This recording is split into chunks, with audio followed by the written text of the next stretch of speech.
हाँ जी बच्चों, क्या बता दिया था? प्रोटीन डाइजेशन इन ड्यूडेनम। अच्छा, वो मेरे ख्याल से वो स्टार्ट हुआ था। ओके, चलो ठीक है। तो देखो अब यहाँ पर क्या होता है।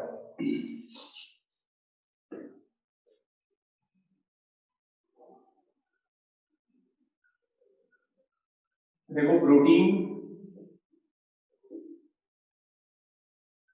जो रिमेनिंग प्रोटीन होता है, जो रिमेनिंग प्रोटीन बचा हुआ होता है, प्लस पेप्टोन्स प्लस प्रोटीओजेंस।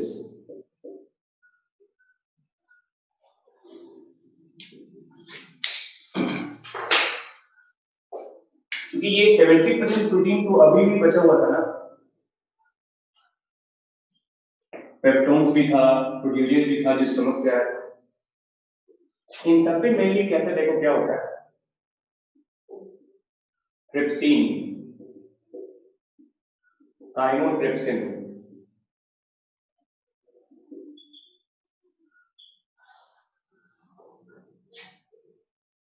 ठीक है।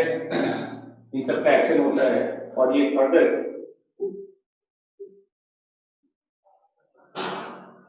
स्मॉलर पेप्टाइड्स में प्लस डाइपेप्टाइड्स में कन्वर्ट हो जाता है।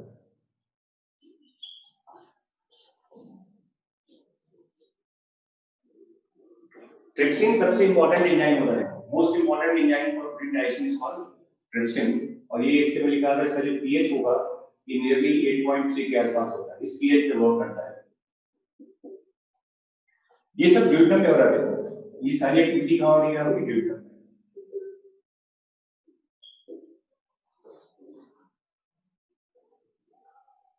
जो प्रोटीन अभी तक अनडाइजेस्टेड फॉर्म में था, जो स्टमक से बच के आया था, और स्टमक में जो पेप्टोन्स बने थे, प्रोटीजेज बने थे, इस पे फिर ट्रिप्सिन का एक्शन होगा, काइमोट्रिप्सिन का एक्शन होगा, फिर वो स्मॉलर पेप्टाइड्स में और डाइपेप्टाइड्स में टूट जाता है। ठीक है।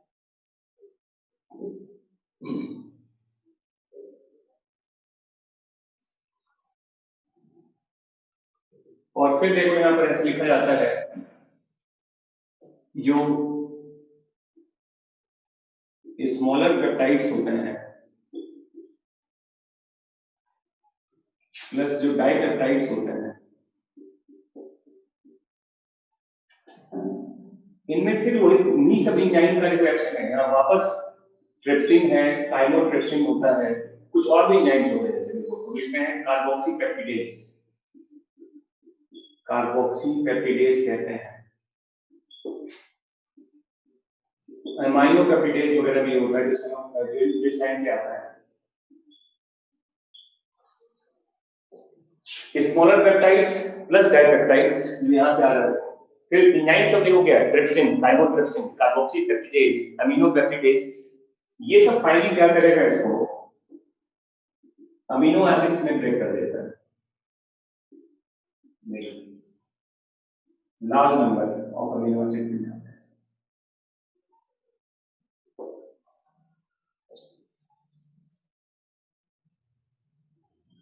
और आपको पता है कि इसमें ये जो अमीनो पेप्टिडेज होता है, ये अमीनो पेप्टिडेज कहां से आता है? ये आता है इंटेस्टिनल म्यूकोसा से। इसका सोर्स क्या होता है? इंटेस्टिनल ग्लैंड से आते हैं। बाकी ये पेनक्रियास से आता है, ये पेनक्रियास से आता है, ये पेनक्रियास से आता है।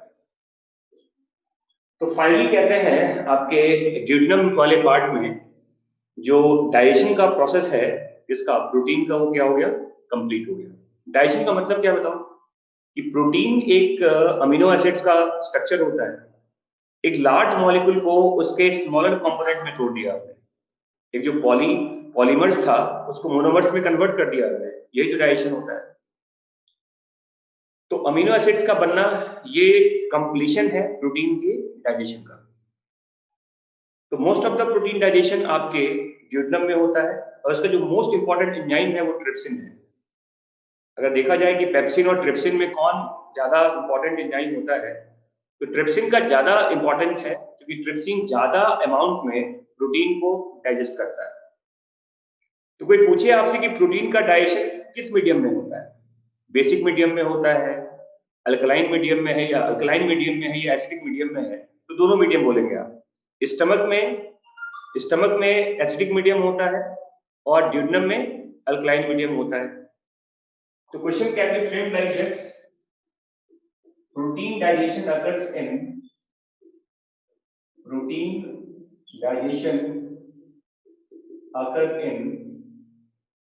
ऑप्शन दिया गया, देखो, acidic medium, alkaline medium, neutral medium, और एक ऑप्शन दिया गया है मोर देन वन। तो क्या करेंगे आंसर बताओ, क्या होगा आंसर इसका? इसका आंसर हो जाएगा D, more than one. Acidic भी होता है, अल्कलाइन भी होता है, पहले एसिडिक होता है फिर अल्कलाइन है ना। हाँ जी, क्वेश्चन ये भी फ्रेम हो सकता है, देखो, कि protein digestion occurs respectively in first acidic then alkaline, first alkaline then acidic, acidic and acidic, alkaline and alkaline. तो आप इसको कह सकते हैं कि पहले एसिडिक होता है और बाद में अल्कलाइन हो जाता है। तो एक ही जगह से कई तरह के क्वेश्चन फ्रेम हो सकते हैं आपके एग्जाम में। आसान सा क्वेश्चन है, आप समझ सकते हैं इसको। यस, फर्स्ट एसिडिक है फिर बेसिक होता है। ठीक है, समझ में आ गया? चलिए, तो ये हमने पढ़ लिया डाइजेशन ऑफ प्रोटीन्स। अब हम पढ़ेंगे, देखो, digestion of fat. Let's see how fat digestion takes place.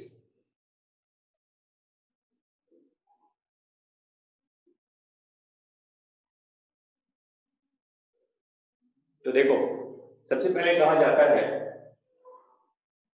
कि जब ये सीधा देखो लिखते हैं, ऑल्दो कहते हैं स्मॉल अमाउंट में गैस्ट्रिक लाइपेज की बात भी करते हैं। गैस्ट्रिक लाइपेज भी होता है जो फंक्शनल ओनली इन इन्फेंट्स कहता है, फंक्शनल ओनली इन इन्फेंट्स। बच्चों में ये फंक्शनल होता है, इसका एडल्ट में ज्यादा कोई यूज नहीं होता। तो मेनली कहा जाता है फैट डाइजेशन कहाँ पे होता है? आपके ड्यूडेनम में। ड्यूडेनम में हम फैट डाइजेशन की बात करते हैं। और याद रखिएगा कि ड्यूडेनम आपके स्मॉल इंटेस्टाइन का पार्ट होता है। तो अगर देखा जाए तो पूछा जाएगा कि एडल्ट में बकल कैविटी में और स्टमक में क्या फैट डाइजेशन होता है, तो आपके लिए आंसर नहीं होता है। सिंपली क्वेश्चन ये पूछा जाएगा, एडल्ट्स में क्या फैट डाइजेशन बकल कैविटी में होता है? Answer is no. स्टमक में होता है? Answer is no. तो एडल्ट में फैट डाइजेशन स्टार्ट कहां पे होता है? ड्यूडेनम में होता है। ठीक है, और देखो, सबसे पहले क्या होता है, देखो ड्यूडेनम में क्या होता है, जो बड़े फैट मॉलिक्यूल्स होते हैं,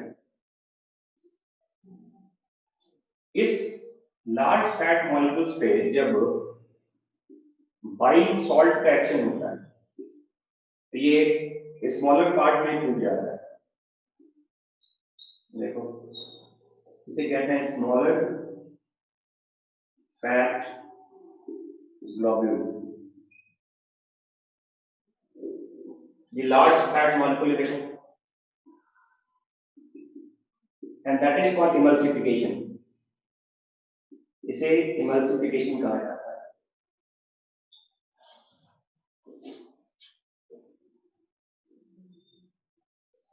ठीक है, और इस फैट ग्लोब्यूल्स पे पैनक्रेटिक लाइपेज का एक्शन होता है। ऑल्दो आपके एनसीईआरटी में लिखा हुआ है कि स्मॉल अमाउंट में इंटेस्टिनल लाइपेज भी होता है, इसका भी बहुत ज्यादा यूज नहीं है, ऑलमोस्ट इनएक्टिव नहीं है ये। इस लाइपेज का भी बहुत ज्यादा कोई यूज नहीं होता। हम एक ही एंजाइम की बात करेंगे तो प्रोटीन के डाइजेशन में इन्वॉल्व होता है, मेनली वो लाइपेज होता है, पेनक्रेटिक लाइपेज कहते हैं। इसी को स्टेप्सिन कहा जाता है। इस एंजाइम को ही स्टेप्सिन भी कहते हैं। स्टेप्सन। तो अब इस फैट ग्लोब्यूल्स पे जब लाइपेज का एक्शन होगा तो क्या बनेगा बताओ? अब धीरे धीरे फैट टूटता है, क्योंकि ये जो लार्ज फैट है इसको ट्राइग्लिसराइड कहते हैं, इसको ट्राइग्लिसराइड कहा जाता है। तो ये धीरे धीरे टूटता है। देखो पहले क्या बनेगा, पहले बनेगा डाइग्लिसराइड प्लस 1 फैटी एसिड, फिर इस डाइग्लिसराइड पे लाइपेज का एक्शन होता है, सेम ही है। देखो लाइपेज क्या बनेगा, मोनोग्लिसराइड प्लस मोर फैटी एसिड, फिर इस पे उसी लाइपेज का एक्शन होना है, पेंडेटिक लाइपेज का। देखो तो क्या बनेगा बताओ, इससे बन जाएगा ग्लिसरॉल प्लस फैटी एसिड। तो 3 बार देखो, अगर आप ट्राइग्लिसराइड की बात करें तो उस पे 3 बार लाइपेज का एक्शन है, सीक्वेंशियली कहते हैं, सीक्वेंस में होता है। पहले डाइग्लिसराइड बनता है, फिर मोनोग्लिसराइड बनता है, और फाइनली ग्लिसरॉल और एक फैटी एसिड बन जाता है। तो कहने का मतलब ये है कि फैट डाइजेशन का जो फाइनल रिजल्ट है क्या है बताओ, 1 ग्लिसरॉल प्लस 3 फैटी एसिड। देखो फैटी एसिड 1, 2 एंड 3। तो ये क्वेश्चन पूछा जाता है आपसे कि फैट डाइजेशन का फाइनल रिजल्ट क्या होता है बताओ। तो फाइनल रिजल्ट है, बताइए किस चीज का, 1 ग्लिसरॉल प्लस 3 फैटी एसिड। क्या रखना है इसको, क्या बना, 1 glycerol plus 3 fatty acid.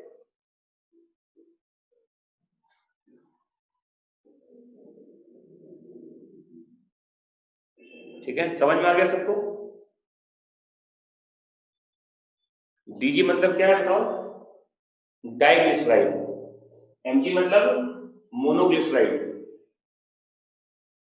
PL मतलब पेंक्रेटिक लाइपेज। और आपके एनसीईआरटी में साफ साफ लिखा गया है कि पेंक्रेटिक लाइपेज को एक्टिवेट करने के लिए भी बाइल की जरूरत होती है।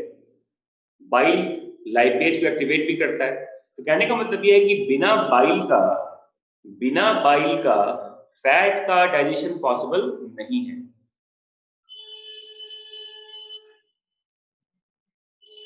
बाइल बनना चाहिए, अगर बाइल नहीं होगा तो फैट डाइजेशन नहीं होगा।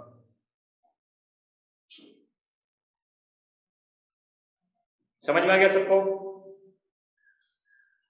जी नहीं, अगर बाइल होगा ही नहीं तो डाइजेशन होगा ही नहीं फिर। अरे गॉल ब्लैडर के हटने से डिले होता है ना। अगर बाइल बनेगा ही नहीं, लीवर ही तुम्हारा काम नहीं करेगा, तो कहां से फैट डाइजेशन हो जाएगा?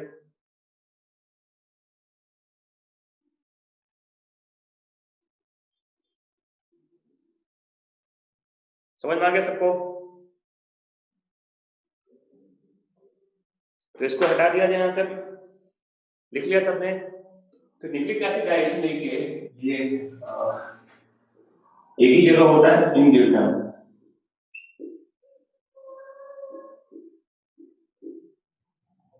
इन ड्यूटम यहाँ क्या होता है देखो, तो न्यूक्लिक एसिड जो आप कंज्यूम करते हैं किसी भी फूड में होता है, चाहे वो आरएनए हो चाहे वो डीएनए हो। ठीक है, ये अपने कंपोनेंट में टूट जाता है। न्यूक्लियस का एक्शन होता है इसमें। न्यूक्लियस ये पेनक्रियास से आता है। तो ये टूट जाता है न्यूक्लियोटाइड्स में।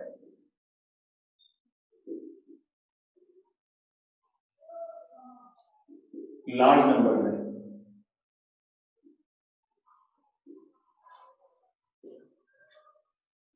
है ना। ये भी जानते हैं आप कि एक न्यूक्लियोटाइड्स में क्या क्या चीजें होती हैं, पता है आपको? इसमें एक बेस होता है और इधर एक फॉस्फेट लगा होता है, यही होता है ना। तो जब ये न्यूक्लियोटाइड है आपका, इस न्यूक्लियोटाइड पे अब देखो कि एंजाइम एक्ट करेगा। देखो इस पे देखिए इस एंजाइम को कहते हैं न्यूक्लियोटाइडेज। न्यूक्लियोटाइडेज का रिएक्शन होता है, तो ये वाला बॉन्ड ब्रेक कर जाएगा और ये कन्वर्ट हो जाता है न्यूक्लियोसाइड प्लस, देखो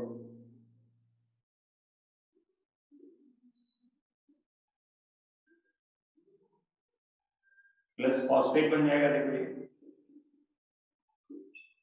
ये फॉस्फेट यहां से अलग हो जाएगा ना, और इस, अब देखो अब आपके पास क्या बचा, जब डाइजेशन हो जाएगा तो हमारे पास ये मॉलिक्यूल बचेगा। देखो ये तो फॉस्फेट अलग हो गया, यहाँ पे ये बेस है, न्यूक्लियोसाइड कहते हैं इसको। अब इस बेस पे देखो एंजाइम कौन काम करेगा, अब यहाँ ये एंजाइम है न्यूक्लियोसाइडेज,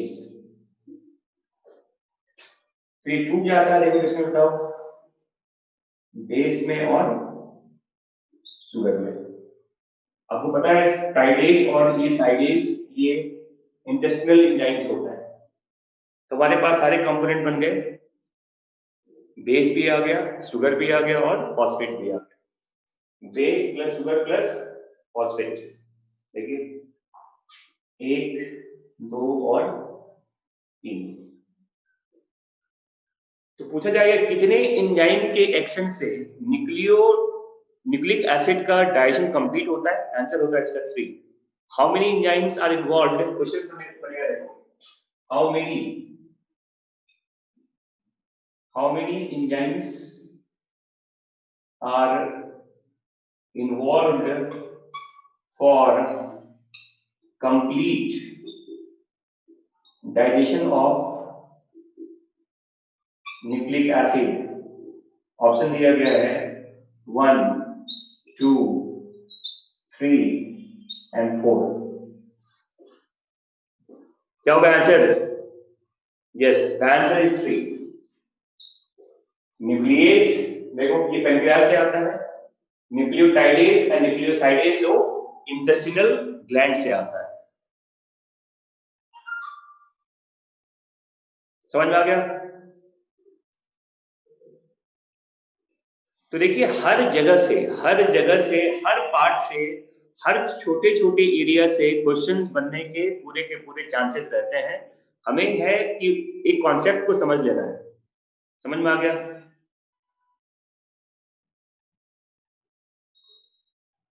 फिर क्वेश्चन बनेगा कि न्यूक्लिक एसिड के डाइजेशन के लिए कौन कौन से ग्लैंड्स के एंजाइम्स इन्वॉल्व होते हैं। तो आंसर हो गया पेनक्रियाज एंड इंटेस्टिनल ग्लैंड्स। देखिए फिर से क्वेश्चन बन गया यहाँ पर। तो मल्टीपल चॉइस के बनने का कोई लिमिटेशन ही नहीं है, आप जितना चाहे क्वेश्चन फ्रेम कर सकते हैं, बस कॉन्सेप्ट समझ में आना चाहिए आपको। बन गया ना? क्वेश्चन पूछ दिया जाएगा आपसे कि न्यूक्लिक एसिड के डाइजेशन के लिए कौन कौन से ग्लैंड्स के एंजाइम इन्वॉल्व होते हैं, तो आंसर इसका 2 हो जाएगा, पेनक्रियाज एंड इंटेस्टिनल ग्लैंड्स। ठीक है ना?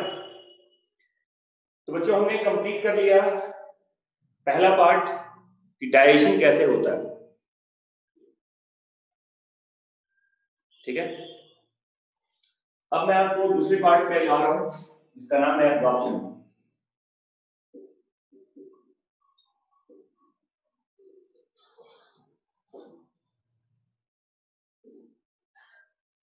अब देखो एब्जॉर्प्शन के बारे में।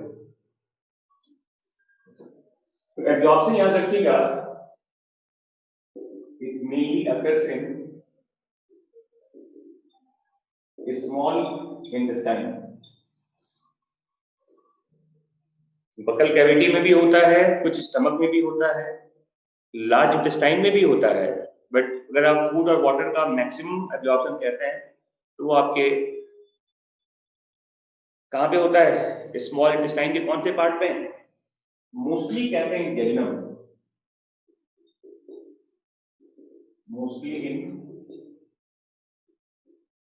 जेजुनम कहते हैं। क्योंकि देखो इसमें क्या होता है,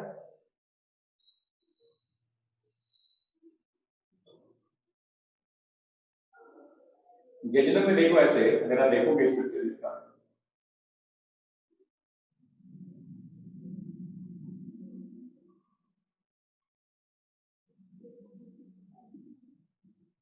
तो इसमें आपको इस तरह का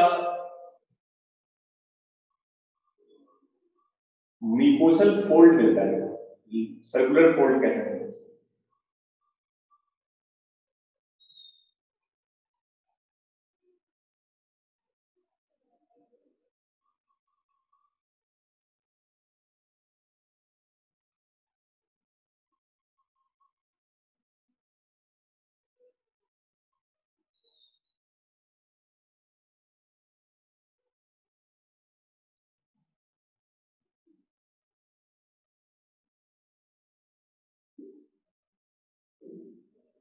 देखो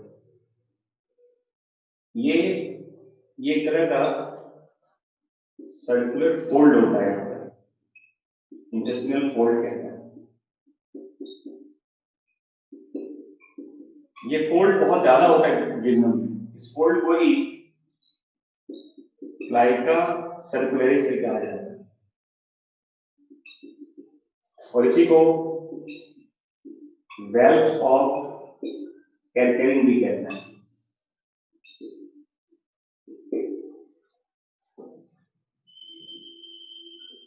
हाँ जी, ये जेजुनम का टीएस है, ये जेजुनम का ट्रांसवर्स सेक्शन है, बिल्कुल सही कह रहा है। तो देखो ये जो फोल्ड है, इस फोल्ड को कहते हैं प्लाइका सर्कुलरिस।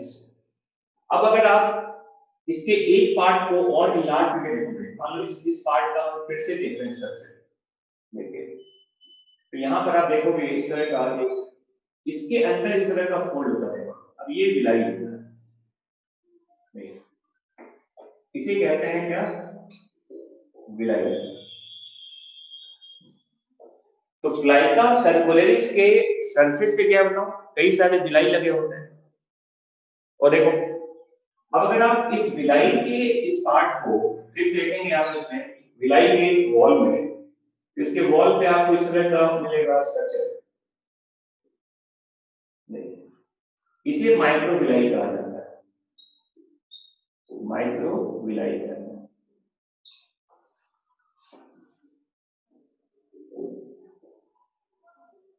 मतलब ये है कि प्लाइका सर्कुलरिस बड़े फोल्ड को कहते हैं, प्लाइका सर्कुलरिस के वॉल पे अब माइक्रोविलाई का, सॉरी विलाई का पार्ट होता है, और विलाई के जो एक्चुअली क्या होता है, देखो जो विलाई की सेल्स होते हैं ना, मान लो ये देखो ये विलाई के इंटेस्टिनल सेल्स ही होते हैं। इस सेल्स के ऊपर आप देखोगे ऐसे इस तरह का फोल्ड होता है, इसी को कहते हैं माइक्रोविलाई। ये देखिए इस तरह का स्ट्रक्चर है, ये जो आप देख रहे हो ये इंटेस्टिनल सेल्स होते हैं, और सेल्स के मेम्ब्रेन के इन्वेजिनेशन को माइक्रोविलाई कहा जाता है। मतलब ये है कि अगर ये सपोज करो ये विलाई है और ये विलाई के सेल्स हैं, देखिए इस सेल्स को इंटेस्टिनल सेल्स, इसी को एंट्रोसाइटिक सेल्स भी कहा जाता है, इसी को एंट्रोसाइटिक सेल्स भी कहते हैं, जो विलाई के सरफेस पे होता है। और इसी सरफेस के ऊपर आप देखोगे ऐसे, देखिए ये इस तरह का फोल्ड होता है, इसको माइक्रोविलाई कहते हैं, ये माइक्रोविलाई होता है। और ये भी जानते हैं ये विलाई का स्ट्रक्चर।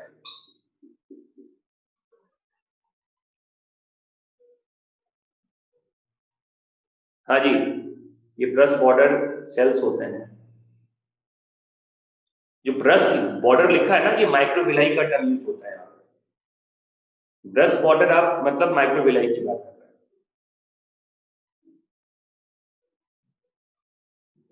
ठीक है, समझ में आ गया। और याद रखिएगा कि ये है, देखो ये सर्कुलर फोल्ड है, इसको हमने लिखा 1, विलाई को लिखा 2 और माइक्रोविलाई को लिखा 3। इन तीनों की वजह से एंट्रोसाइटिक सेल्स, अरे इसी जो जिसके सरफेस पे माइक्रोविलाई लगा हुआ है ना, उसी को एंट्रोसाइटिक सेल्स भी कहा जाता है। ठीक है, जिस विलाई के सरफेस पे माइक्रोविलाई लगा हुआ है उसी के सेल्स को एंट्रोसिटिक सेल्स भी कहते हैं। इंटेस्टिनल सेल्स होते हैं और क्या।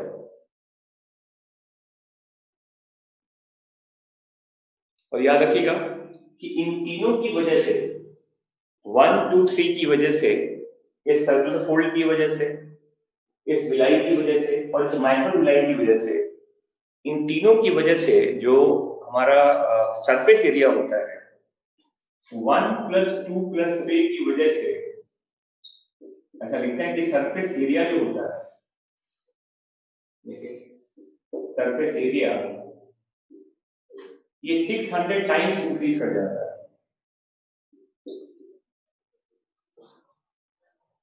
1 + 2 + 3 की वजह से जेजुनम का जो सरफेस एरिया होता है वो 600 टाइम्स क्या होता है, इंक्रीज कर जाता है। और इसमें सबसे ज्यादा कंट्रीब्यूट कौन करता है, माइक्रोविलाई 20 टाइम्स, विलाई की वजह से 10 टाइम्स और इसकी वजह से 3 टाइम्स। तीनों को आप ऐड मल्टीप्लाई कीजिएगा तो 600 गुना हो जाएगा ना। तो सबसे ज्यादा जो सरफेस एरिया के बढ़ाने का काम है वो माइक्रोविलाई का ही होता है। 20 टाइम्स माइक्रोविलाई की वजह से, 10 टाइम्स विलाई की वजह से और 3 टाइम सर्कुलर फोल्ड की वजह से। देखो अब मान लो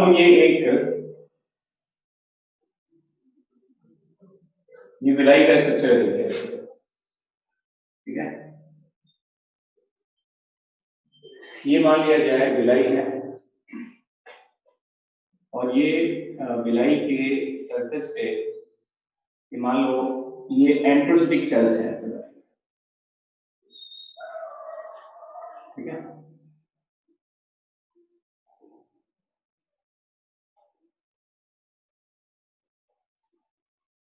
और ये मान लिया जाए ये माइक्रोविलाई है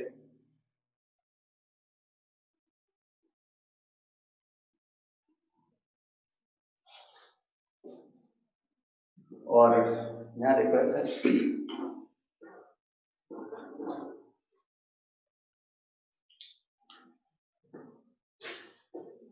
ये मान लो एक इस तरह का स्ट्रक्चर है बीचों बीच, इसको लैक्टियल चैनल कहते हैं। लिम्फेटिक पार्ट होता है, लिम्फेटिक कैपिलरी कहते हैं।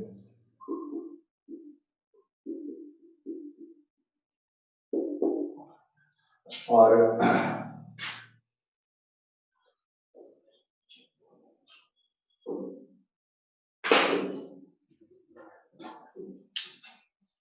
इसके अलावा देखिए यहाँ पर इस तरह का एक और चैनल है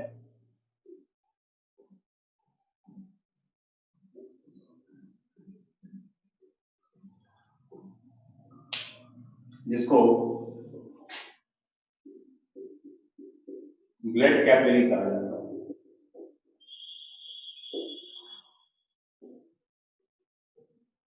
तो दो तरह का चैनल है, देखो एक है ब्लड कैपिलरी और दूसरा होता है लिम्फेटिक कैपिलरी। बीच में लिम्फेटिक कैपिलरी देख रहे हैं और दोनों तरफ ब्लड कैपिलरी का पार्ट है। फिर देखो अब मान लो यहाँ पर ये है, अगर बाहर की तरफ मैं कहूँ कि ये गट कैविटी है, ये गट कैविटी मान लो है। तो गट के कैविटी में अब क्या क्या चीजें डाइजेस्ट होने के लिए, तो देखो आपके पास अवेलेबल है ग्लूकोज, गैलेक्टोज,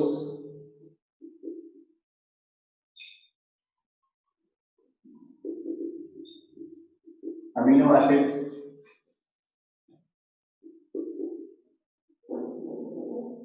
फ्रक्टोज,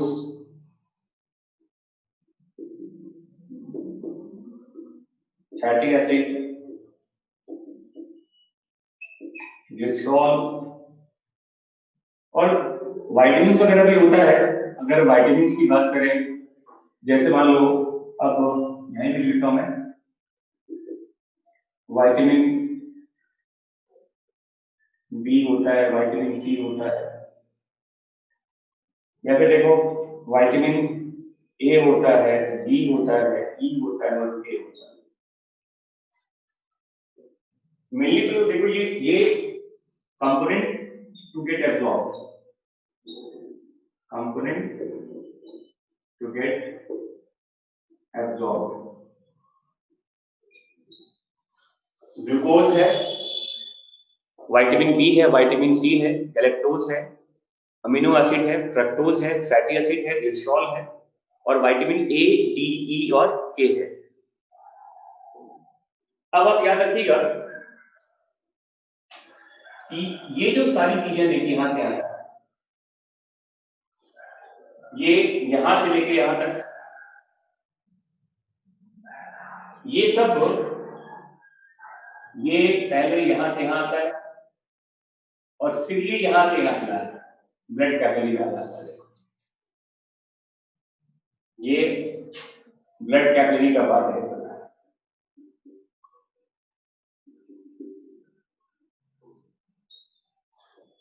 बाकी देखो ये फैटी एसिड, ग्लिसरॉल और ये जो विटामिन ए, डी, ई, के होता है, ये वाटर इनसॉल्युबल होता है सब कुछ। ये वाटर इनसॉल्युबल है, मतलब ये हाइड्रोफोबिक होता है।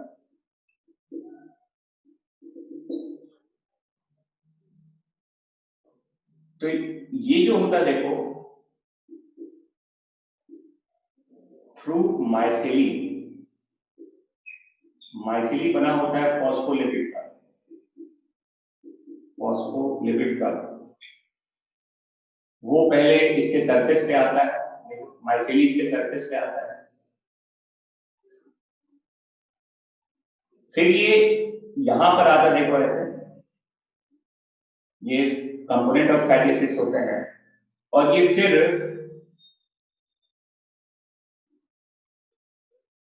काइलोमाइक्रोन्स के फॉर्म में ये एंटर करता है आपके सेंट्रल लैक्टियस में। तो देखो ये जो स्ट्रक्चर आप देख रहे हो, ये आपका काइलोमाइक्रोन्स होता है। अभी अभी एक चिपका देता हूं मैं आपको, किसको वीडियो ब्लर नजर आता है?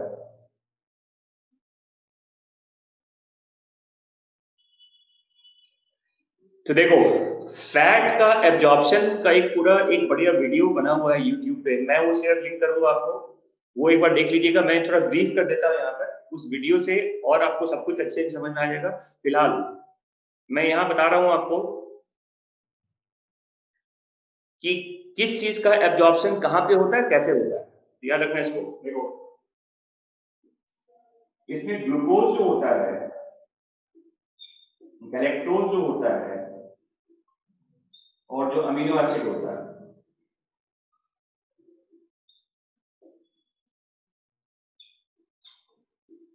ये लिखते हैं मोस्टली एक्टिवली एब्जॉर्ब होता है। इसके एब्जॉर्प्शन को सोडियम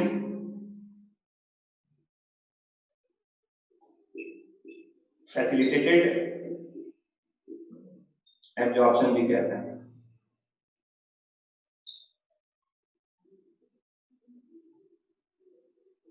एक्चुअली सोडियम इसको इसलिए कहते हैं, देखो बताता हूं आपको, इस प्रोसेस को सोडियम को ट्रांसपोर्ट भी कहा जाता है, इसको सोडियम को ट्रांसपोर्ट भी कहते हैं। एटीपी के साथ होता है ये एंटर करता है, तो एक्टिवली कहा जाता है। ग्लूकोज को, गैलेक्टोज को, अमीनो एसिड्स को एक्टिवली एब्जॉर्ब करते हैं और इसके एब्जॉर्प्शन में सोडियम का एक फ्लो होता है, इसको सोडियम फैसिलिटेटेड एब्जॉर्प्शन कहते हैं। इसको सोडियम को ट्रांसपोर्ट भी कहते हैं, ग्लूकोज का, गैलेक्टोज का, अमीनो एसिड का। और ये सब जानते हैं, ये सारी चीजें वाटर सॉल्युबल होती है। तो पूछा जाएगा कि ग्लूकोज के एब्जॉर्प्शन में माइसेली यूज क्यों नहीं होता?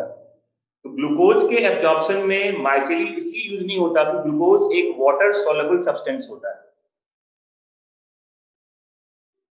बट जो आपका फैटी एसिड के कंपोनेंट्स होते हैं, फैट के कंपोनेंट चूंकि वाटर इनसॉल्युबल होते हैं, तो उनको एब्जॉर्ब करने के लिए हमें एक फॉस्फोलिपिड जैसे स्ट्रक्चर की जरूरत है, जिसको माइसेली कहा जाता है। ये माइसेली चीजों को ट्रैप करके पहले माइक्रोविलाई के सरफेस पे लाता है और फिर देखो ये जो आप अंदर की तरफ देख रहे हो स्ट्रक्चर, ये वापस बनता है न्यूट्रल फैट। और काइलोमाइक्रोन्स क्या देखो, ये आपका फैट कंपोनेंट है और उसके ऊपर देखो ये प्रोटीन की कवरिंग है। देखिए काइलोमाइक्रोन्स क्या होता है, देखो तो काइलोमाइक्रोन्स क्या होता है, आपका न्यूट्रल फैट और उसके ऊपर प्रोटीन की कवरिंग, प्रोटीन कोटिंग होता है, प्रोटीन कोटिंग कहते हैं इसे, protein coating over fat globules, इसी को काइलोमाइक्रोन कहा जाता है।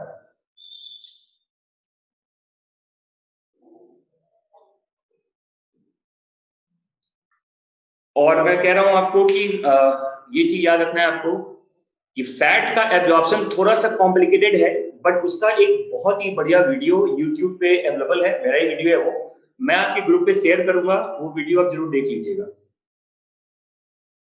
ठीक है ना, समझ में आ गया? फिलहाल ये चीज मैं समझा दूं पहले आपको कि ग्लूकोज, गैलेक्टोज, अमीनो एसिड का एब्जॉर्प्शन एक्टिवली होता है। ग्लूकोज, गैलेक्टोज, अमीनो एसिड का एब्जॉर्प्शन एक्टिवली होता है। इसको सोडियम फैसिलिटेटेड एब्जॉर्प्शन कहते हैं। इसे सोडियम को ट्रांसपोर्ट भी कहा जाता है। इसको सेकेंडरी एक्टिव ट्रांसपोर्ट भी कहते हैं, ध्यान रखिएगा, इस प्रोसेस को सेकेंडरी एक्टिव ट्रांसपोर्ट भी कहा जाता है। सब देखो नाम एक ही है, सोडियम फैसिलिटेटेड एब्जॉर्प्शन, सोडियम को ट्रांसपोर्ट, और इसी को सेकेंडरी एक्टिव ट्रांसपोर्ट भी कहते हैं। ग्लूकोज के, गैलेक्टोज का और अमीनो एसिड्स के एब्जॉर्प्शन के लिए। इसके बाद देखो सबसे फास्टेस्ट अगर पूछा जाए कि सबसे इन तीनों में सबसे फास्ट एब्जॉर्प्शन किसका होता है, वो गैलेक्टोज होता है। देख लो fastest absorption, rate of absorption सबसे फास्ट किसका होता है बताओ, गैलेक्टोज का। Rate of absorption of galactose is maximum, ठीक है। और देखो फ्रक्टोज के एब्जॉर्प्शन को सिंपली कहते हैं फैसिलिटेटेड डिफ्यूजन कहा जाता है, पैसिवली होता है, याद रखिएगा। फ्रक्टोज के एब्जॉर्प्शन को फैसिलिटेटेड डिफ्यूजन कहते हैं, ये पैसिवली होता है। फ्रक्टोज के एब्जॉर्प्शन को फैसिलिटेटेड डिफ्यूजन कहते हैं और ये पैसिवली होता है।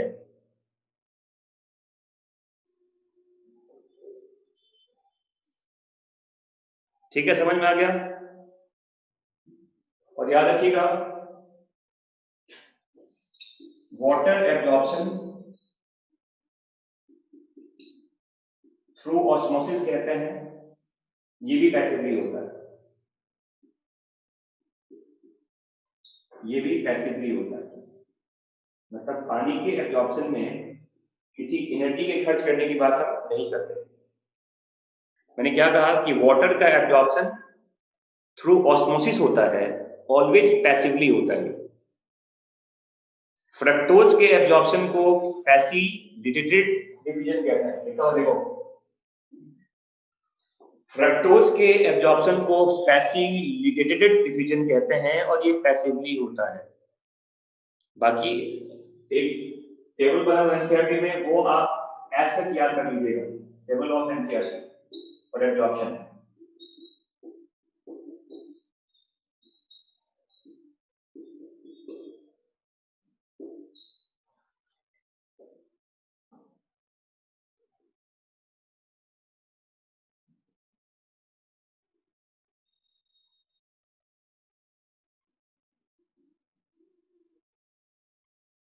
अब देखो स्मॉल अमाउंट में हो सकता है, बट जो मेन ट्रांसपोर्ट है वो एक्टिवली कहा जाता है। वेरी स्मॉल अमाउंट में पैसिवली हो सकता है ये, but most of the glucose, galactose, amino acids का एक्टिव ट्रांसपोर्ट होता है। नए एनसीईआरटी में थोड़ा सुधार किया गया है, पुराने एनसीईआरटी का इंफॉर्मेशन गलत था, नए एनसीईआरटी में करेक्शन किया गया है, वो आप देख लीजिएगा। Go through new NCERT for that part. पुराने एनसीईआरटी का इंफॉर्मेशन गलत दिया हुआ है।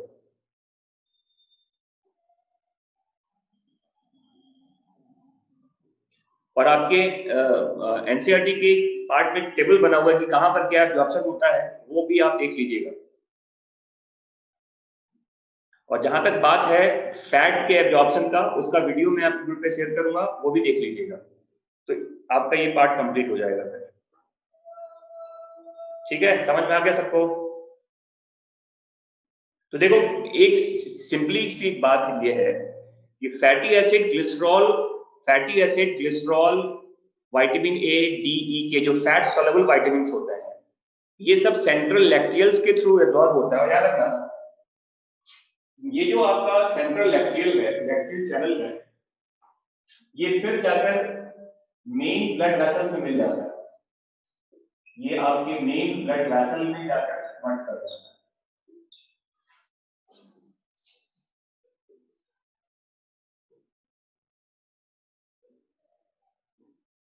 मतलब लैक्टियल चैनल का वापस मिलना तो आपके ब्लड वेसल में ही होता है।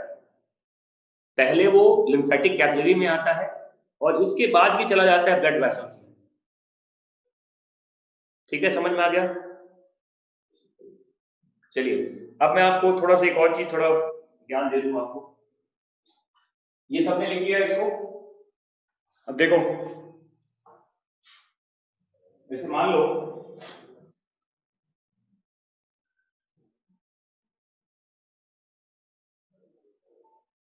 ये आपका स्मॉल इंटेस्टाइन का ये पार्ट है, मान लो।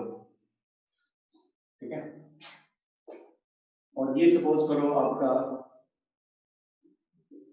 लीवर का पार्ट है। याद रखिएगा,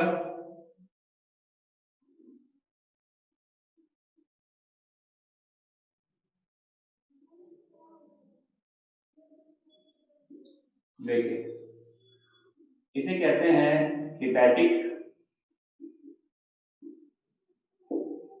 पोर्टल वेन कहते हैं इसको।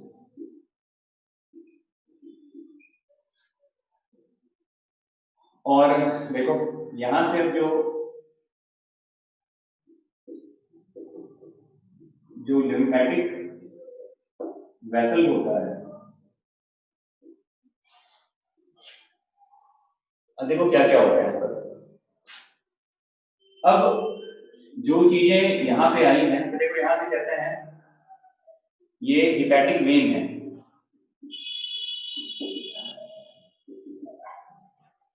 हिपैटिक वेन से वापस ये हिपैटिक वेन देखो चला जाता है कहां, बताओ? आपके देखिए ऐसे ये मिल जाता है अगर इंफीरियर वेना कवा में। और लिम्फेटिक वेसल्स जो होता है देखो, ये जाकर मिलता है सीधा कहां पर? सुपीरियर वेना कवा में। ये आपकी ब्लड वेसल्स का पार्ट है, सुपीरियर वेना कवा कहते हैं। और वापस ये देखिए ऐसे, अब ये आपको पता है, ये मान लो आपके हार्ट का पार्ट है ऐसे,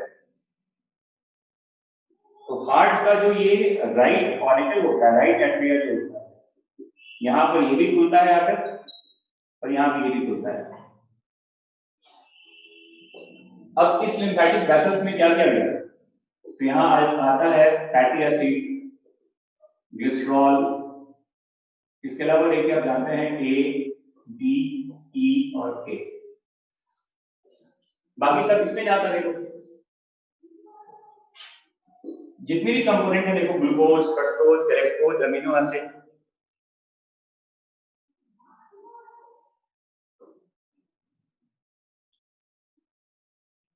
यार मेरा तो कोई प्रॉब्लम नहीं है, वीडियो कहां पॉज हो रहा है? ये आपकी वजह से प्रॉब्लम, आपके वीडियो में प्रॉब्लम होगा, तो अपना कनेक्टिविटी चेक करो।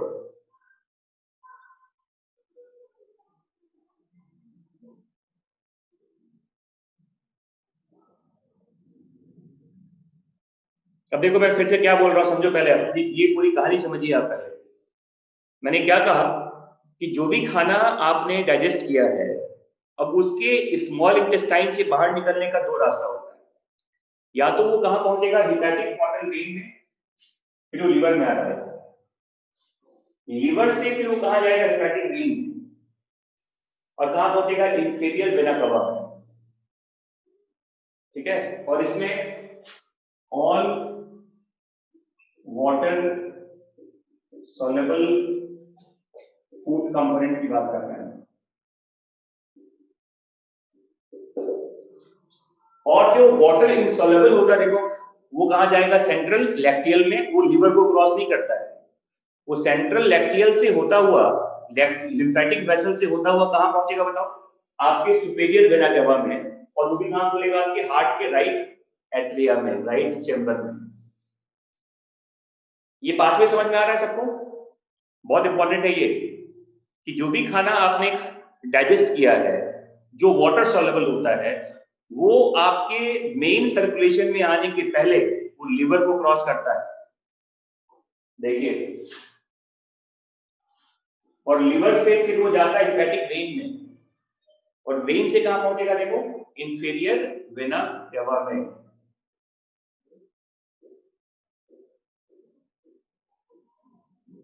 समझ में आ गया? तो ये सब क्या है बताओ, all water insoluble food component कहते हैं इसको।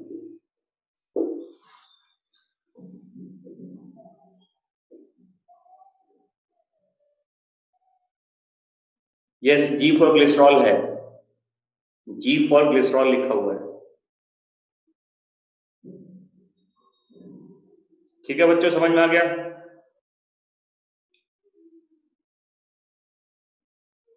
तो जो भी आप खाएंगे, जो भी वाटर सॉल्युबल सब्सटेंस है, इसका पहला चेक कौन करता है, लिवर। ए फॉर एप्पल, अरे फैटी एसिड है और क्या है,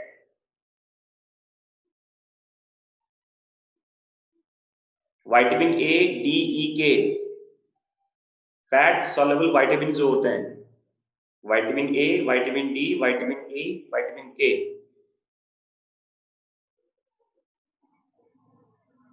ये सब लिवर को नहीं जाता, ये सीधा कहां पहुंचेगा बताओ, सुपीरियर वेना कवा में। नाम सुना है ना, सुपीरियर वेना कवा, नाम सुना है ना उसका, ब्लड वेसल्स होता है, ये वेन्स होते हैं हमारे। तो ये सब सुपीरियर वेना कैवा में जाएगा, और फिर पहुंच जाएगा आपके राइट एट्रिया में, हार्ट के राइट एट्रिया में।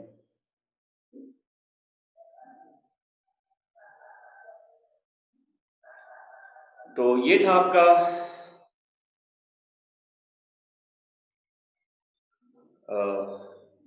एब्जॉर्प्शन का पार्ट, क्लियर? बाकी आप जानते हैं जो डिफेसिएशन कहते हैं ना, डिफेकेशन प्रोसेस कहता है,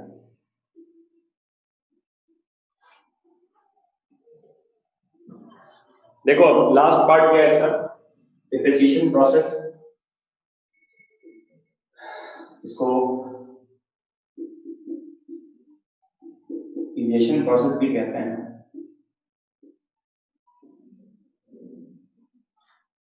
जो एक इस प्रोसेस को मास पेरिस्टाल्टिक मूवमेंट कहा जाता है, और ये अंडर वॉलंटरी कंट्रोल होता है।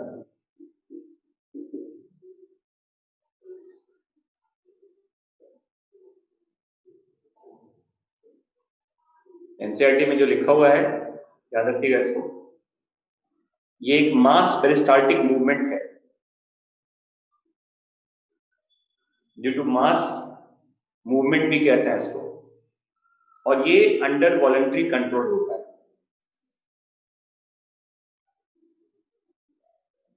और ऐसा लिखा जाता है, डिफिकेशन रिफ्लेक्स appears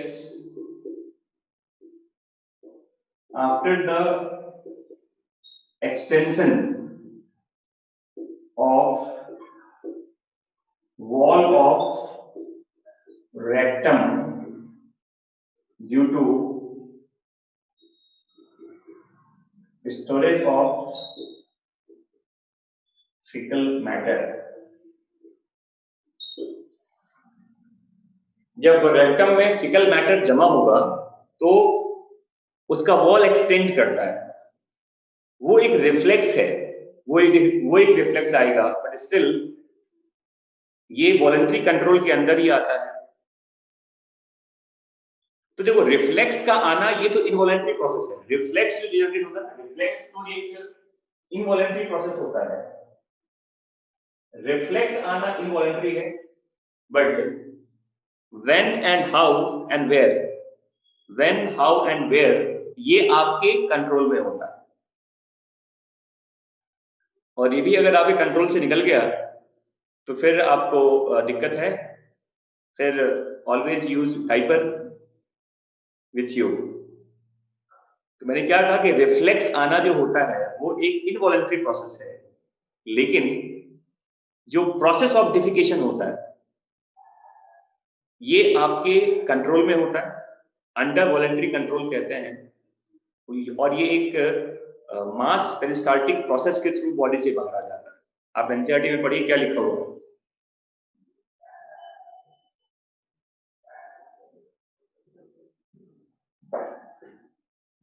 तो एनसीईआरटी का देखो पेज नंबर कितना है,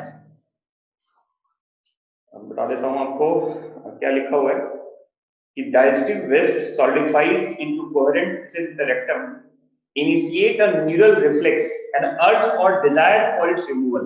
ये जो urge और desire लिखा हुआ है ना, ये क्या है, involuntary होता है। The ejection of feces to the outside through the anal opening is a voluntary process, and is carried out by mass peristaltic movement। खत्म हो गई कहानी। तो डिफिकेशन प्रोसेस, हाँ जी, डिफिकेशन प्रोसेस एक वॉलंटरी मूवमेंट है, वॉलंटरी प्रोसेस है, but अर्ज आना, डिजायर होना, ये एक इनवॉलंटरी प्रोसेस होता है। समझ में आ गया? इसके अलावा देखिए अब जो डिजीज लिखा हुआ है आप इसको खुद एनसीईआरटी से देख सकते हैं, इसमें है कुछ नहीं है, जिसमें बहुत कुछ बताया जा रहा है। जो 4-5 बीमारियां हैं, जॉन्डिस, वॉमिटिंग, डायरिया, है ना, ये आप खुद से एनसीईआरटी में देख लीजिएगा। खुद थोड़ा सा देखो, थोड़ा सा अपना भी समय आप यूज कीजिए। जहां पर बहुत कुछ बताने के लिए नहीं है, वो केवल 2-4-5 पॉइंट्स लिखे हैं एनसीईआरटी में, आप वहां से खुद भी पढ़ सकते हैं, वो कर लीजिए। बाकी मैं नेक्स्ट क्लास से ब्रीदिंग एंड एक्सचेंज का चैप्टर स्टार्ट करूंगा। जो भी है देखो, एनसीईआरटी में डिजीज भी दिया गया है और लास्ट पेज में प्रोटीन एनर्जी मैल न्यूट्रिशन दिया गया है, क्वासिकल मेरास्मस, ये आप खुद से कर लीजिएगा, ठीक है। मैं अगली क्लास में ब्रीदिंग और एक्सचेंज का पार्ट स्टार्ट करूंगा। बेटा सोडियम फैसिलिटी मतलब देखो, सोडियम आता है बाहर से, बहुत एनर्जी के साथ आता है वो, और सोडियम के मूवमेंट के साथ चीजें अंदर आ जाती हैं अगेंस्ट द ग्रेडियंट। इसको कहते हैं सोडियम फैसिलिटेटेड एब्जॉर्प्शन कहा जाता है, ठीक है। हाँ अभी मैं लिंक भेज देता हूँ आपको, अभी मैं लिंक भेज रहा हूँ। चलिए ठीक है, सी यू टुमारो। तो कल मैं अभी देखता हूँ टेस्ट के बारे में क्या है। बेटा ग्लूकोज के बारे में कोई कंफ्यूजन नहीं है। ग्लूकोज का ट्रांसपोर्ट बिल्कुल कहा जाता है 99% एक्टिवली होता है, इसको सेकेंडरी एक्टिव ट्रांसपोर्ट कहते हैं, सोडियम के हेल्प से होता है। ये बिल्कुल 100% सत्य बात मैं बता रहा हूं आपको। एनसीईआरटी में लिखा है कि ये पैसिवली भी होता है, इसका मतलब ये नहीं पैसिव होता है वो। It is 100% not 99.9% glucose is actively absorbed. ठीक है, चलिए।